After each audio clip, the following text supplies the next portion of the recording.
So here we have some carrots. Yes, indeed, carrots. Look at that. An orange centre and a purple outside. That's these harlequin carrots. And there's these, what would you say, yellow ones? And some white ones. And some normal carrots.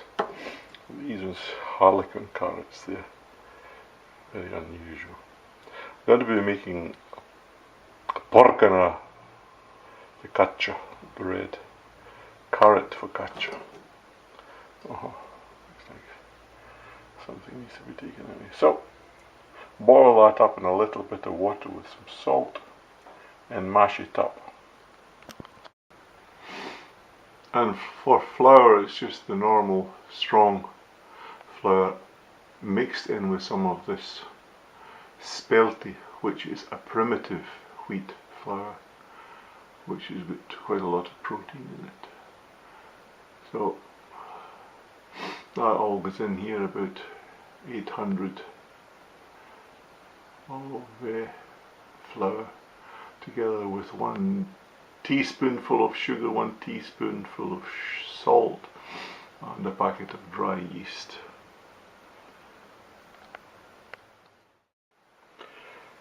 Well, the carrots are now soft and I should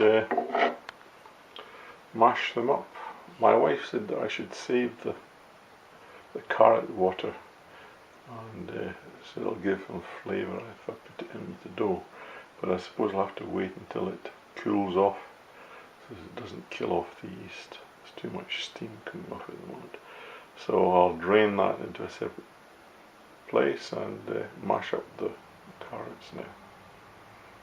Once they're cooled off a bit, I'll spoon it into the flour and add the water afterwards, the carrot water.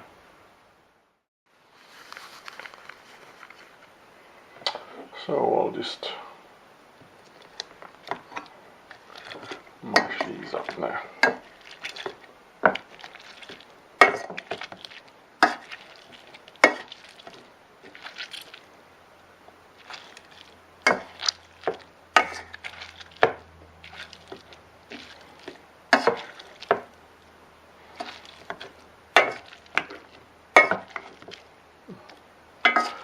Nice colour.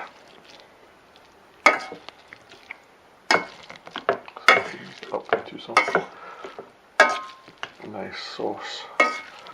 And also put it in along with the flour. And there we go. It's looking good. That's the focaccia bread there. That's some carrot sauce here, and that's carrot and coriander, I think. Anyway, I've put the mashed carrot in there and added 1 egg now. I'm going to mix all that up.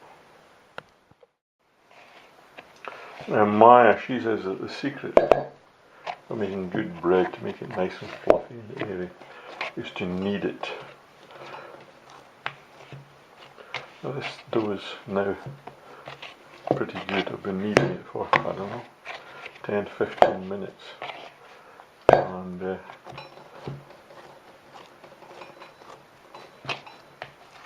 what we can do now is just cover it with a cloth and I'll leave it to rest for 45, and it should rise. At the moment it's up about half the size of the bowl. And it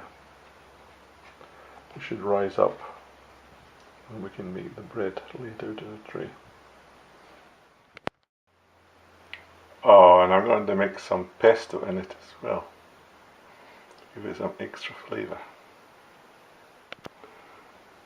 And on the top I'm going to put some Kalamata olives and some sun-dried tomatoes in basil oil, just a few bits scattered over the top of it. perhaps some rosemary as well, and crushed salt. And what we can put on as well is this seaweed gomasio. It's sesame seeds, seaweed and sea salt. So that's the sun-dried tomatoes and the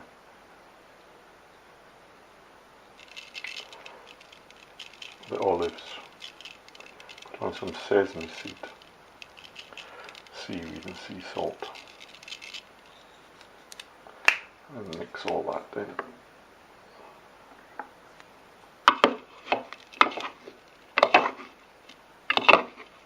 And that'll go on top of the bread. And there you'll be doing this with one hand and holding the camera in the other. There we go.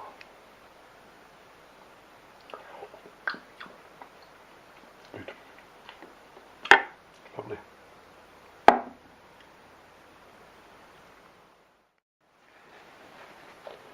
So there it is. You see it's risen to about double the size. Now I put it onto some silicone mat on a baking tray and leave it, press it down and then leave it rise for another 15 minutes. Put the olives and the sun-dried tomatoes on it and then bake it in the oven. Okay, that's the olives and the sun-dried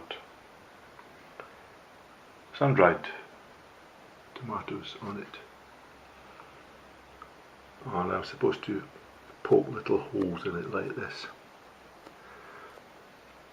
And put some more olive oil on the top.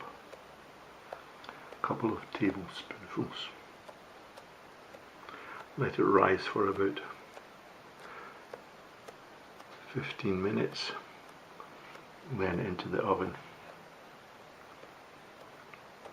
So that's it. It's looking good. I think it's going to taste marvellous. So here we are. Look at that, it's puffed up so that sun-dried tomatoes are now hitting the grill there. So I think it's about time to put it in. Expect it to rise more inside the oven as well. So we'll put it in 25 minutes, it said, at 200 degrees. And there we have it, out of the oven. Nice and brown. I'll have to let it cool down a little bit before I can cut it, but it's looking very nice. The sesame seeds on it and the seaweed added.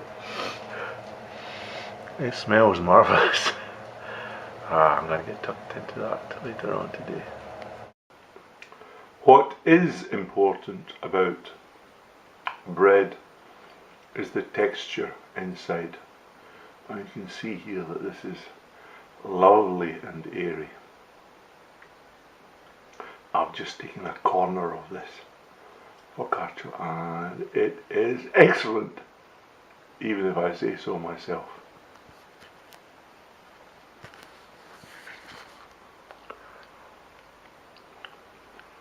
Really good. Just lots of flavours in it. Salty, the pesto is good. Olive oil.